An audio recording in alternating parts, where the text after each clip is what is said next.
the thought that popped into my head, and I was hoping we'd have an opportunity to talk about it, but it echoes exactly what you're saying here, is, and this is hard to say, but I think it's true. You will never get what you want.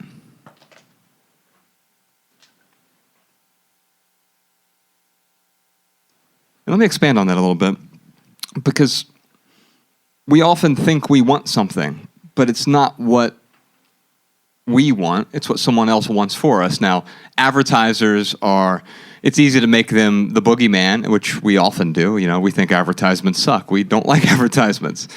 And yet, so the desires that we have become these mimetic desires. I saw it in a magazine, or I saw an influencer wearing it, or I saw it on YouTube, or I just saw someone walking down the street and they looked good in that shirt or with that purse or whatever it was, and now I want it. The thing that I didn't even realize was available to me, I feel like I couldn't live without it now. I want it so much. Okay, that's one kind of want. And we all know, intellectually, like, getting that isn't going to complete me or whatever. But there are some deeper things that you truly want. And you'll get them sometimes. But when I say you won't get what you want, because the thing you want is never actually the thing you want. The thing you want is the feeling is behind the thing, right? The promotion, the consumer purchase, the relationship.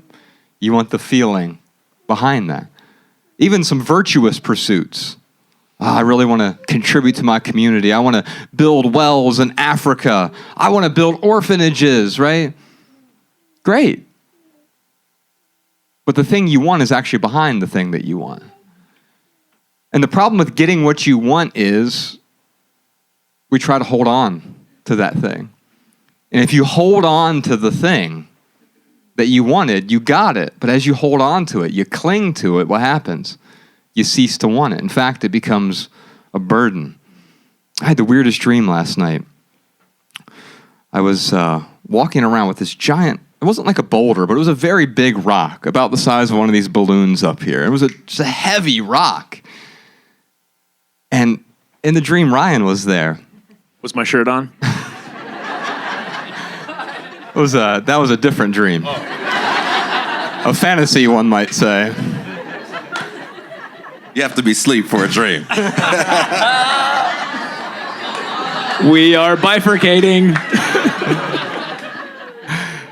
I was carrying this giant rock around. And Ryan just shows up on the street and I'm carrying it. And he's like, hey man, that looks heavy. This is just last night. I said, yeah, it is. He goes, why'd you pick it up? I said, I needed to pick it up. He goes, okay. Because you know you can set it down. And it was just this revelation, like, I can set this down. But isn't that true with the expectations you were talking about? Yeah. Well, because the whole time you're reading that, I was thinking about all the expectations I've had in my life and the different attachments and the desires and things that I've chased. And so many of them, like I didn't even realize I picked them up.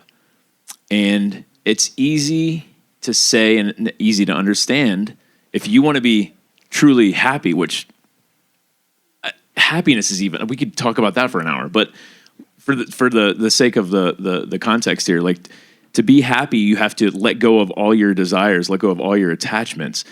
Easy to say, easy to understand, but shit, man, we pick them up so many times without even realizing that we're doing it.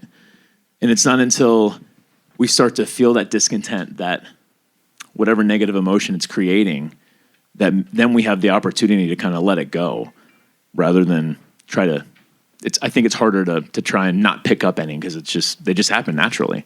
And that was the thing in the dream. Yes, I knew I was carrying it, but didn't really realize that I had picked it up. It was just a part of my everyday walking at that point. And yes, I knew I had it, but I didn't know what it was doing to me. But as soon as you see that attachment, that expectation for what it is, that's the only time you can actually let it go. I remember our last Sunday symposium, there was a woman in the back, she asked a question about how do I let go of something. I don't remember what it was. And my answer was, hey, the microphone you're holding, if that was a snake, would you be asking me how to let it go? And she said, well, no. I said, well, what would you do? Because she wouldn't come to anyone and say, I need help letting this go. I need a 3-step plan, a method, a technology, whatever. No, because as soon as you see the problem, that's when you have the ability to actually drop it. And that's why I wanted to read that intro today. Robert Fritz, in a very excellent book called The Path of Least Resistance, he talks about this idea of how we typically rely on a process to give us the faith to move our lives towards a result. And so we say, unless I have a way to lose weight, I'm not going to lose weight. And so we wait on someone to provide us with a process, and then we make the decision to lose weight.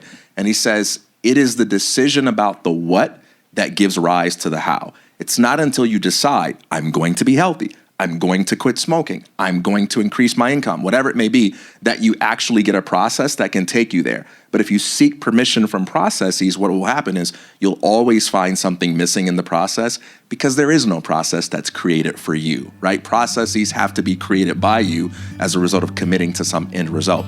Did you enjoy this standalone Patreon highlight? If so, you can listen to full episodes of the Minimalist Private Podcast, available exclusively on Patreon.